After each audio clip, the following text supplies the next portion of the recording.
Hello, ഇന്ന് നമ്മൾ ഒരു മീൻ പീരയുടെ റെസിപ്പി ആയിട്ടാണ് വന്നിരിക്കുന്നത് കേട്ടോ. വൈകുന്നേരമായിട്ട് മീൻ കൊണ്ടുവന്ന സമയത്ത് മെത്തള കൊണ്ടുവന്നിരുന്നത്. അപ്പോൾ പറഞ്ഞു മീൻ പീര ഉണ്ടാക്കാമെന്ന്. ഞാൻ ഉണ്ടാക്കിയിട്ടില്ല ഇതുവരെ, ആദ്യമായിട്ടാണ്. ഏട്ടനാണ് അപ്പോൾ എല്ലാതും ചെയ്യുന്നത് കേട്ടോ. ഞാൻ ഇതുവരെ മീൻ പീര ഉണ്ടാക്കിയിട്ടില്ല. അപ്പോൾ ഏട്ടൻ പറഞ്ഞു ഞാൻ ഉണ്ടാക്കിക്കോളാം എന്ന് പറഞ്ഞിട്ട് ഏട്ടനാണ് ഉണ്ടാക്കുന്നത് കേട്ടോ.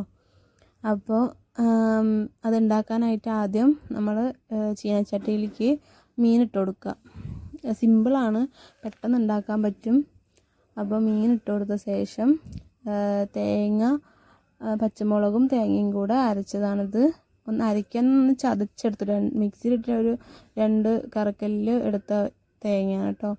പിന്നെ അതിലേക്ക് ചെറിയുള്ളി, കുറച്ചധികം ചെറിയുള്ളി ഉണ്ടെങ്കിൽ രസം ഉണ്ടാവും. കുറച്ച് ചെറിയുള്ളിയും വെളുത്തുള്ളിയും ഇഞ്ചിയും കൂടെ ചതച്ചത് അതും ഇട്ടിട്ട്, പിന്നെ കുറച്ച് ഉപ്പ്, ആവശ്യത്തിനുള്ള ഉപ്പും കുറച്ച് മഞ്ഞൾപ്പൊടിയും ഇട്ട് കൊടുക്കുക.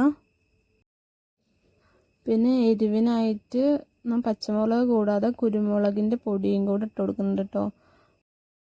മുളക് പൊടി എന്ന് വെച്ചാൽ ഒന്ന് ക്രഷ് ചെയ്തതാട്ടോ, കുറച്ച് തരിതരിക്കിനുള്ള പൊടിയാണ്, അതും കൂടെ ഇട്ട് കൊടുക്കുന്നുണ്ട്. പിന്നെ കുറച്ച് പുളി വേണം. പുളി എന്ന് പറഞ്ഞാൽ അധികം വെള്ളം ഒഴിക്കാതെ കുറച്ച് വെള്ളത്തിൽ പുളി കലക്കിയിട്ട് അത് അതിന് മേത്തോടെ ഒന്ന് ചെറുതായിട്ടൊന്ന് ഒഴിച്ചു കൊടുക്കുക. പിന്നെ കരിവേപ്പില ഇട്ട് കൊടുത്തിട്ടുണ്ട്. അതുപോലെ കുറച്ച് വെളിച്ചെണ്ണ ഒന്ന് തൂവി കൊടുക്കുക. ഒരുപാട് വെളിച്ചെണ്ണ ഒന്നും വേണ്ട, കുറച്ച് വെളിച്ചെണ്ണ ഒന്ന് തൂവി കൊടുത്തിട്ട് ഇതെല്ലാതും പാടെ കൈവച്ച് നന്നായി മിക്സ് ചെയ്യുക.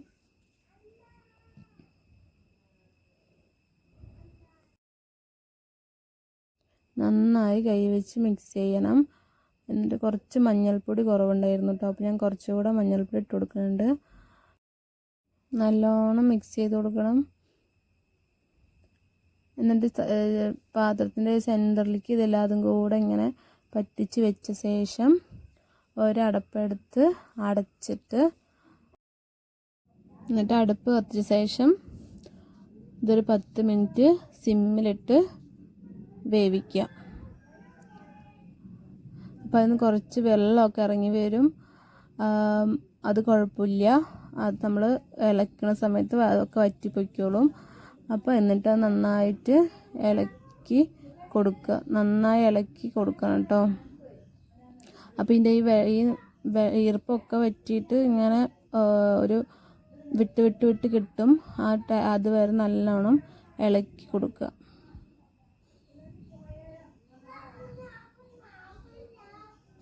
ഇതിപ്പോൾ തന്നെ നല്ലൊരു സ്മെല്ല് വരും കേട്ടോ. ഈ ഒരു പരുവത്തിന് നല്ലൊരു സ്മെല്ല് വരും. ചതച്ച ചെറിയ ഉള്ളിൻ്റെയും വെളുത്തുള്ളിയുടെയും ഇഞ്ചിൻ്റെയൊക്കെ ആയിട്ട് നല്ലൊരു സ്മെല്ല് വരും.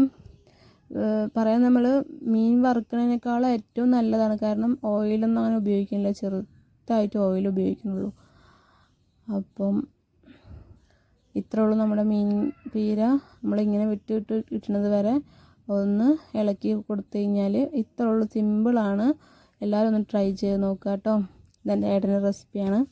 അപ്പോൾ ഇഷ്ടപ്പെടുകയാണെങ്കിൽ സപ്പോർട്ട് ചെയ്യാം.